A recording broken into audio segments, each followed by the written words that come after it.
Shalom saudara, Bapak Ibu dimanapun saudara berada, senang kita bisa bertemu kembali.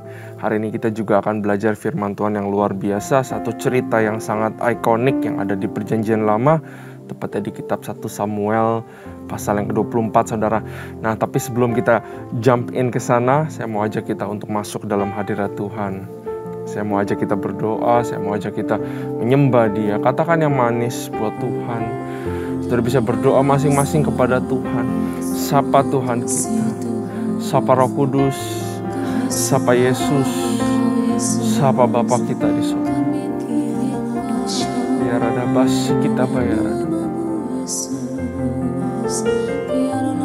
Bersyukur Tuhan, mau masuk hadirat-Mu.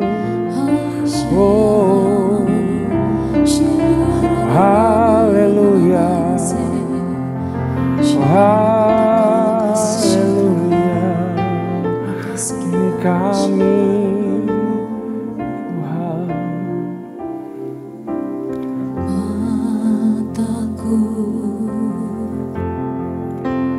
tertuju padamu, segenap hidupku ku serahkan padamu. Bimbing aku masuk rencana-Mu untuk membesarkan kerajaan-Mu.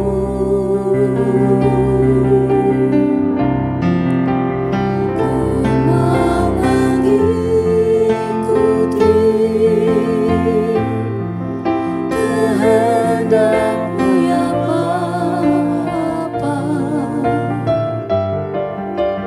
Ku mau selalu menyenangkan hati-Mu.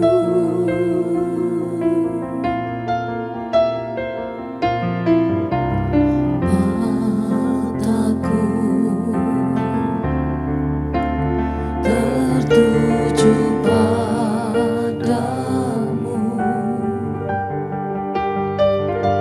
segenap hidupku ku serahkan padamu. Bimbing aku masuk rencana-Mu untuk membesarkan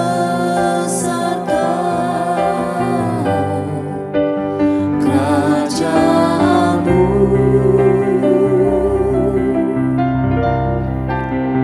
Ku mau mengikuti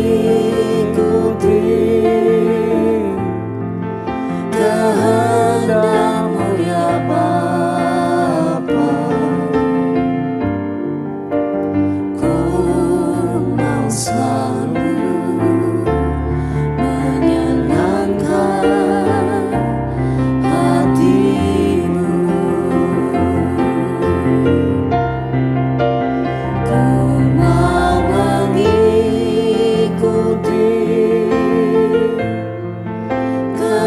kehendak-Mu ya Bapa.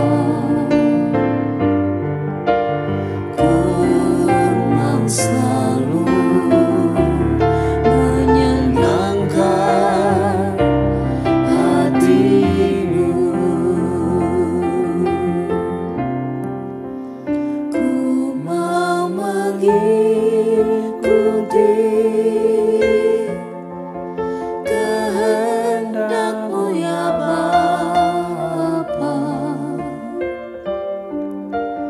Ku mau selalu menyenangkan hati-Mu. Ku mau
berkenan padamu Bapa. Ajar kami Tuhan menyenangkan-Mu. Kami mau berkenan, kami mau senangkan-Mu Tuhan. Ajar kami ya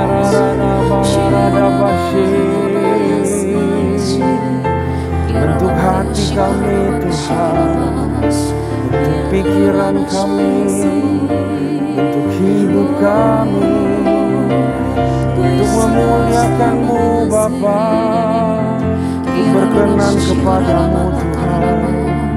Ya Radabashe.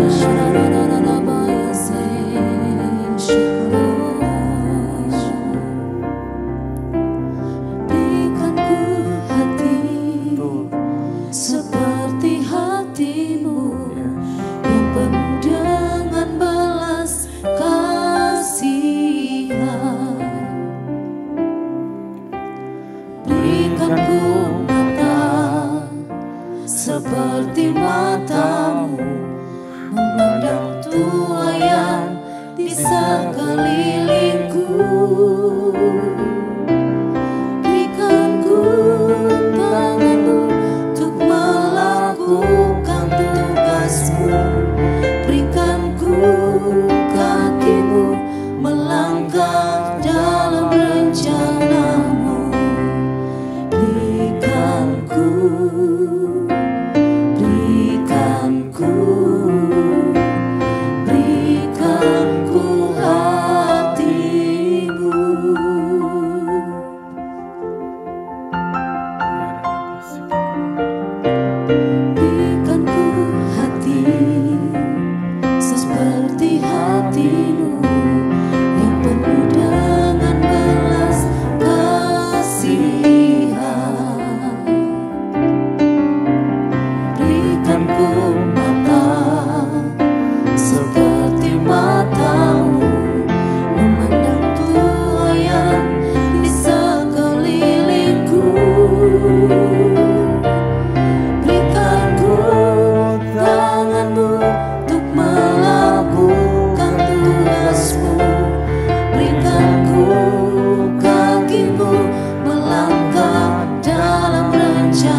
jiwa-jiwa.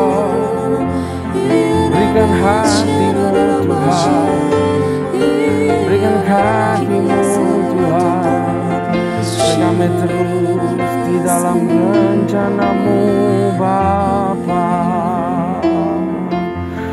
Oh ya rada bayar rada basi ya rada batas kita bayar. Bapak, kami mau belajar sebentar lagi Tuhan dari kisah tentang Daud. Bapak, berikan kami pelajaran-pelajaran yang berharga dari firman-Mu, sehingga kami juga bisa belajar hati seperti Daud, tangan seperti Daud, dan biar semuanya dipakai untuk memuliakan-Mu Tuhan. Terima kasih buat perlindungan kesetiaan-Mu sampai hari ini. Kami siap untuk belajar Tuhan. Berkati hamba-Mu, lindungi hamba-Mu di balik salib-Mu Tuhan. Berkati jemaat yang mendengar, supaya boleh mendapatkan rema Tuhan, mendapatkan changes di dalam kehidupannya masing-masing. Hanya di dalam nama Tuhan Yesus kami siap untuk belajar. Haleluya, amin. Shalom sekali lagi saudara, ya, sukacita di tempat ini juga di tempat saudara. Nah, mari kita buka firman Tuhan saudara. Kita akan belajar dari 1 Samuel pasal yang ke-24. 1 Samuel pasal yang ke-24. Nah, 1 Samuel di pasal-pasal yang terakhir itu sudah mulai terjadi transisi. Kalau saudara lihat, di mana Saul makin berkurang kekuasaannya karena sudah ditinggalkan oleh Roh Tuhan, sudah tidak diurapi kembali, dan mulai berganti pemeran utama kalau bisa dibilang, yaitu Daud yang mulai dibentuk pasukannya dari 400 menjadi 600. Walaupun masih dikejar-kejar, tapi kita lihat tangan Tuhan selalu menolong Daud. Nah, 1 Samuel pasal yang ke-24, sebuah pasal yang sangat ikonik, yang dimana kita bisa melihat bagaimana hati seseorang bisa begitu putih bersih, respect dan hormat terhadap pemimpin. Ini luar biasa banget.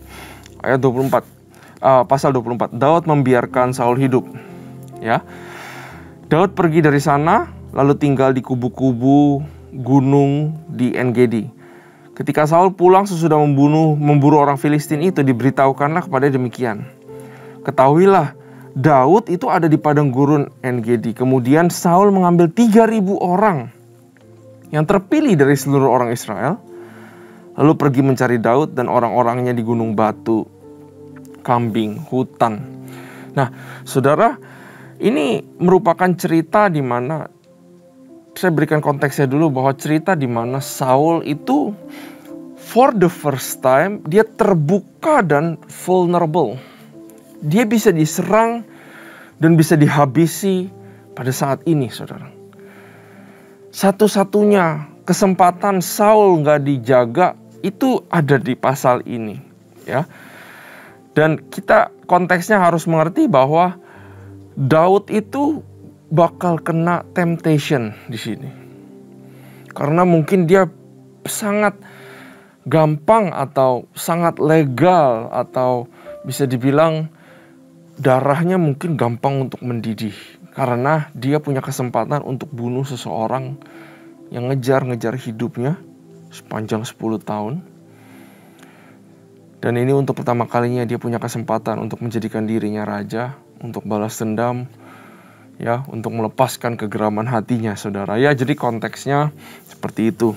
Ayat 4. Ia sampai ke kandang-kandang domba di tepi jalan. Di sana ada gua dan Saul masuk ke dalamnya untuk membuang hajat.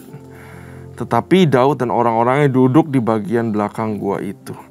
Nah, saudara, kalau baru baca sampai ayat 4 ini, setting yang diizinkan Tuhan ini sangat, kalau saya bilang, bisa dibilang lucu ya, saudara. Dimana Daud ada 600 orang ini bersembunyi dalam gua, saudara. Dan Saul menganggap guanya itu adalah WC. Jadi dia masuk ke dalam WC, dia gak sadar ada 600 orang di sana sebetulnya. Ini satu kejadian yang amat sangat unik, saudara, di ayat yang ke ini.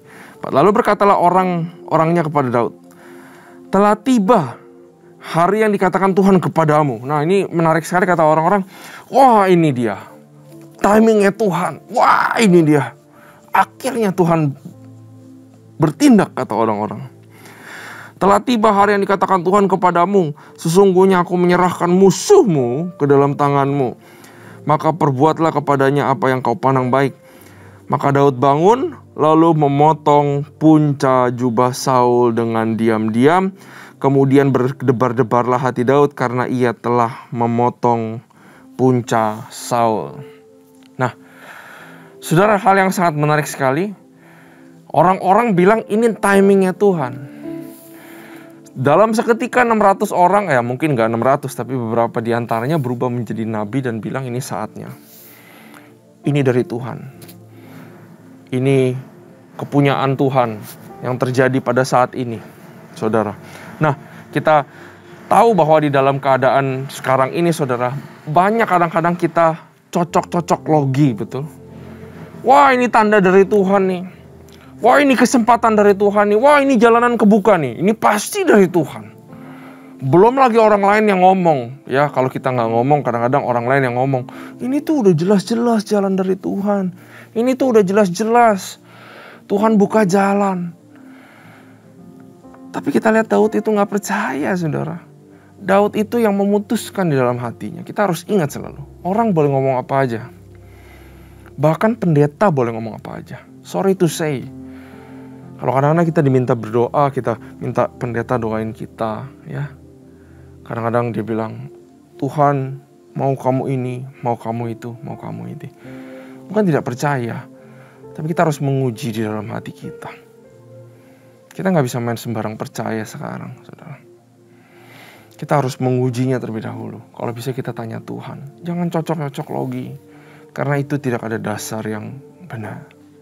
Kelihatannya memang ini dari Tuhan, tapi sebenarnya bukan dari Tuhan. Sama sekali Tuhan diam kok di sini. Kalau memang itu saatnya Daud mengambil crown atau tahtanya Saul, saya percaya Tuhan pasti ngomong. Di momen-momen penting kehidupan, di momen-momen di mana saudara harus memutuskan, saya harus memutuskan nasib satu keluarga ada di tangan keputusan ini misalnya.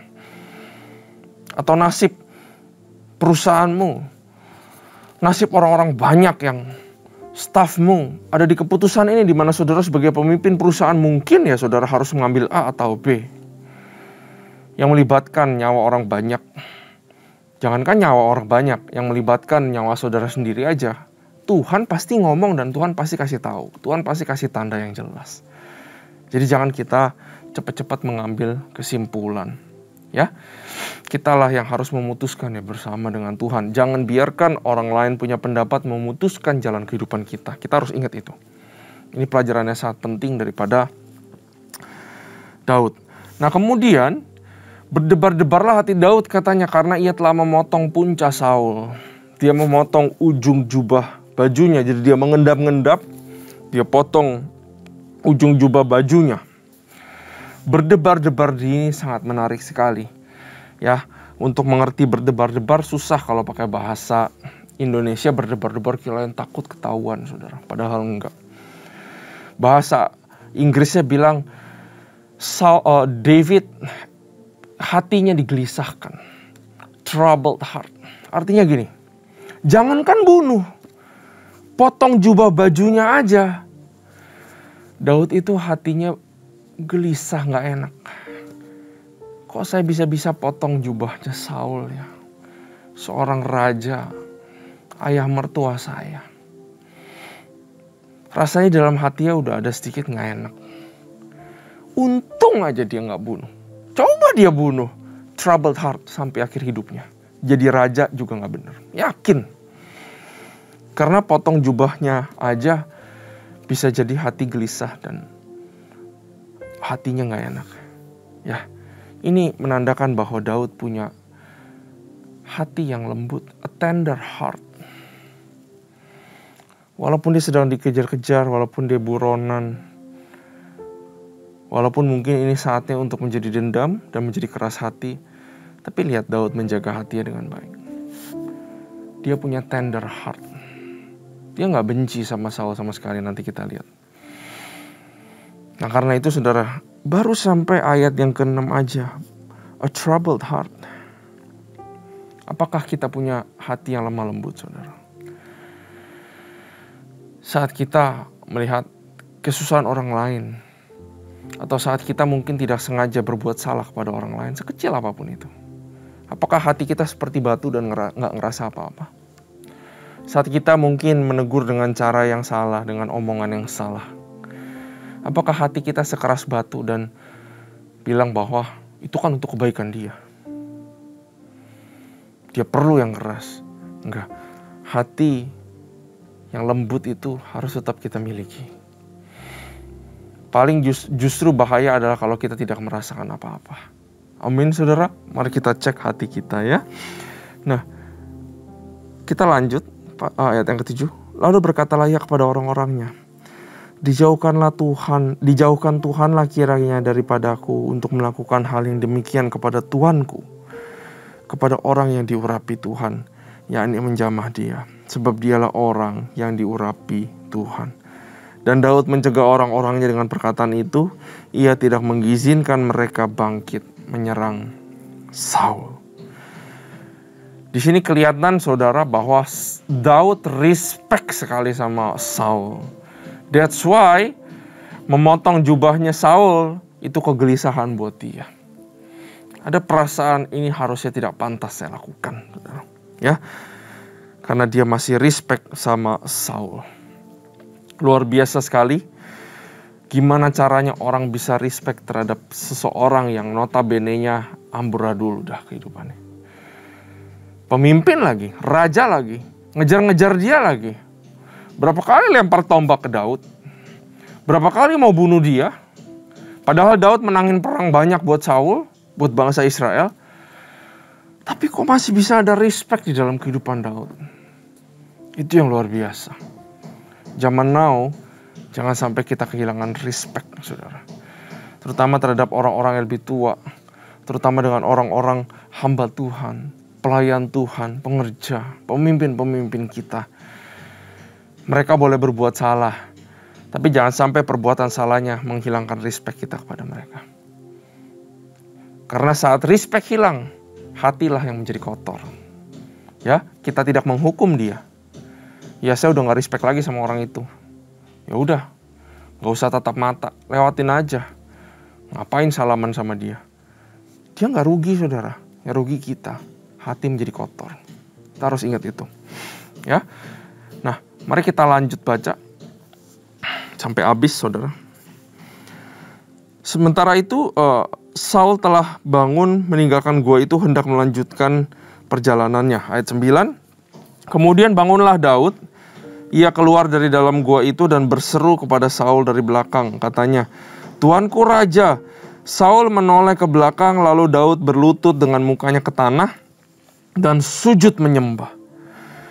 Dia sujud menyembah. Saul berlutut mukanya ke tanah. That's manifestasi daripada respect yang ada dalam hatinya. Lalu berkatalah Daud kepada Saul, "Mengapa engkau mendengarkan perkataan orang-orang yang mengatakan sesungguhnya Daud mengikhtiarkan celakamu? Ketahuilah, pada hari ini matamu sendiri melihat bahwa Tuhan sekarang menyerahkan engkau ke dalam tanganku dalam gua itu. Ada orang yang telah menyuruh aku membunuh engkau, tetapi aku merasa sayang kepadamu. Karena pikirku aku tidak akan menjamah Tuanku itu, sebab dialah orang yang diurapi Tuhan. Lihatlah dahulu ayahku, lihatlah kiranya punca jubahmu dalam tanganku ini, sebab dari kenyataan bahwa aku memotong punca jubahmu dengan tidak membunuh engkau, dapatkah kau ketahui dan kau lihat bahwa tanganku bersih daripada kejahatan dan pengkhianatan, dan bahwa aku tidak berbuat dosa terhadap engkau, walaupun engkau ini mengejar-ngejar aku untuk mencabut nyawaku." Di sini kita tahu bahwa Daud sama sekali nggak mau balas dendam. Daud cuma pengen talk with Saul, cuma pengen kasih tahu isi hatinya bahwa aku tuh sayang kamu, aku tuh nggak benci sama kamu, kamu salah paham. Dia cuma pengen ngomong satu patah kata ini aja. Dan Tuhan membantu Daud untuk mengeluarkan isi hatinya ini yang adalah sebuah kasih yang luar biasa. Karena itu Tuhan setting semua tempatnya seperti itu, kejadiannya seperti itu. Memotong punca jubah. Karena dengan itu bukti bahwa saya bisa bunuh, tapi saya nggak bunuh. Memang saya nggak mau bunuh. Saya cuma mau bilang ini salah paham. Saya sayang kamu ayahku. Aduh, luar biasa banget saudara. Ayat 13. Tuhan kiranya menjadi hakim di antara aku dan engkau. Tuhan kiranya membalaskan aku kepadamu. Tetapi tanganku tidak akan memukul engkau. Seperti peribahasa orang tua-tua mengatakan, dari orang fasik timbul kefasikan. Tetapi tanganku tidak akan memukul engkau. Terhadap siapakah Raja Israel keluar berperang? Siapakah yang kau kejar? Anjing mati seekor kutu aja, katanya. Sebab itu Tuhan kiranya menjadi hakim yang memutuskan antara aku dan engkau. Dia kiranya memperhatikannya, memperjuangkan perkaraku dan memberi keadilan kepada aku dengan melepaskan aku dari tanganmu. Setelah Daud selesai menyampaikan perkataan itu kepada Saul, berkatalah Saul, suaramu kah itu, ya anakku Daud? Sesudah itu dengan suara nyaring menangislah Saul. Baru dia tahu bahwa selama ini ada yang mempermainkan dia di otaknya bahwa dia mau dibunuh sama Daud, dia mau dibunuh sama Daud. Katanya kepada Daud, engkau lebih benar daripada aku sebab engkau telah melakukan yang baik kepadaku. Padahal aku telah melakukan yang jahat kepadamu. Telah kau tunjukkan pada hari ini betapa engkau telah melakukan yang baik kepadaku walaupun Tuhan telah menyerahkan aku ke dalam tanganmu. Engkau tidak membunuh aku. Apabila seseorang mendapat musuhnya, masa akan dilepaskan dia berjalan dengan selamat? Tuhan kiranya membalaskan kepadamu kebaikan ganti apa yang kau lakukan kepadaku pada hari ini. Oleh karena itu sesungguhnya aku tahu bahwa engkau pasti menjadi raja dan jabatan Israel akan tetap kokoh dalam tanganmu. Nah saudara, waktu Daud kasih tunjuk sepotong jubahnya, Saul itu kenapa dia bisa ngomong begini bahwa kamu pasti akan jadi raja? Karena dia teringat dia juga pernah potong jubahnya Samuel. Dan waktu dia potong jubahnya Samuel, Samuel bilang, Tuhan itu akan menyerahkan kerajaanmu ini bukan daripadamu, dia akan mengambil dan menyerahkan kepada satu orang. Maka dia tahu bahwa Daud ini orangnya. Oleh sebab itu bersumpahlah kepadaku demi Tuhan bahwa engkau tidak akan melenyapkan keturunanku dan tidak akan menghapuskan namaku dari kaum keluargaku. Lalu bersumpahlah Daud kepada Saul, kemudian pulanglah Saul ke rumahnya sedang Daud dan orang-orangnya pergi ke kubu gunung. Daud sangat legal untuk marah, untuk geram, untuk bunuh dia. Tuhan pun gak bicara apa-apa, betul? Dia pengen ngetes Daud punya hati. Apa yang kita bisa belajar dari Daud? Number one, jangan membalas, saudara. Apapun yang terjadi pada kita. Number one, the rule of the thumb. Jangan membalas. Karena dengan membalas tidak membantu kita sama sekali sebetulnya. Justru mengotorkan diri kita. Dengan membalas itu bukan caranya Tuhan, tapi biarkan Tuhanlah yang menjadi hakimnya. Saudara mau tahu, kalau ada yang berbuat jahat sekali sama saudara, membiarkan Tuhan yang menjadi hakim, itu lebih baik daripada kita yang jadi hakim. Kalau Tuhan menghukum, dia yang paling tahu caranya kayak gimana. Tapi kita hendaklah bersih hati dan jangan mau untuk membalas. Apa yang kita bisa belajar lagi dari cerita ini? Hormatilah pemimpin kita. Ketika pemimpin kita salah, mari kita tetap hormat dan respect. Ketika pemimpin kita jahat, tetaplah hormat dan respect. Orang itu gampang kecewa sama pemimpin, ya. Bukan cuma gampang kecewa, banyak yang menyerang balik, ngegosipin balik, ngomong di belakang. Daud ngomong di belakang ke 600 orangnya apa? Dia itu tuanku, dia itu orang diurapi. Kalau aku aja gak berani sentuh, kamu jangan berani sentuh. Justru harus seperti itu. Ya, jangan mudah untuk mencela, menghujat pemimpin kita. Yang ketiga apa saudara? Daud menjaga hatinya tetap bersih. Dia tidak mengizinkan situasi mengubah hatinya. Tapi dia menjaga hatinya dengan baik. Itu Daud, menjaga hatinya tetap putih dan bersih saudara. Dan yang keempat, yang mungkin kita miss di sini. Karena kasih sayangnya Daud kepada Saul. Karena kepedulian Daud kepada Saul. Maka dia sengaja keluar dari gua. Dan dia konfrontasi Saul. Atas kesalahan Saul. Seringkali di dalam komunitas, namanya satu teman sama yang lain, apalagi teman dekat, kita mungkin seneng sayang sama teman kita. Tapi buktinya dari kita sayang teman kita adalah kita berani konfrontasi teman kita kalau teman kita melakukan salah. Itu baru namanya kasih sayang di mata Tuhan. Justru membiarkan dia berlarut-larut di dalam dosa kalau kita tahu. Kita tahu sifatnya, kita tahu ininya, kita tahu dia ngelakuin apa sebenarnya, tapi ya udahlah dia teman saya. Itu bukan kasih sayang, itu menghancurkan dia. Tapi Daud karena kasih sayang kepada Saul, maka dia konfront Saul. Dia bilang, aku sama sekali gak ada rencana untuk melukai kamu. Kamu yang salah paham sendiri. Kamu yang berdosa kepada Tuhan karena kamu mau bunuh aku. Orang yang sama sekali gak ada dendam sama kamu. Dia konfrontasi kesalahannya Saul. Makanya Saul bertobat. Saul menangis dan dia dari situ dia sadar total. Amin saudara. Mari kita tundukkan kepala. Terima kasih Tuhan buat firman ini. Kami belajar banyak dari Daud. Ajari kami punya mata seperti mata Daud, hati seperti hati Daud. Tidak membalas, respect, hormat. Menghormati pemimpin dengan tulus ya Tuhan. Dan berani menegur orang yang kami kasihi apabila ada kesalahan. Terima kasih Bapak, kami telah belajar banyak. Ubahkan hati kami, ubahkan kehidupan kami menjadi bejana sesuai dengan kehendak-Mu. Terima kasih Tuhan, terima kasih Bapak. Hanya di dalam nama Tuhan Yesus kami berdoa, haleluya. Amin. Tuhan Yesus memberkati.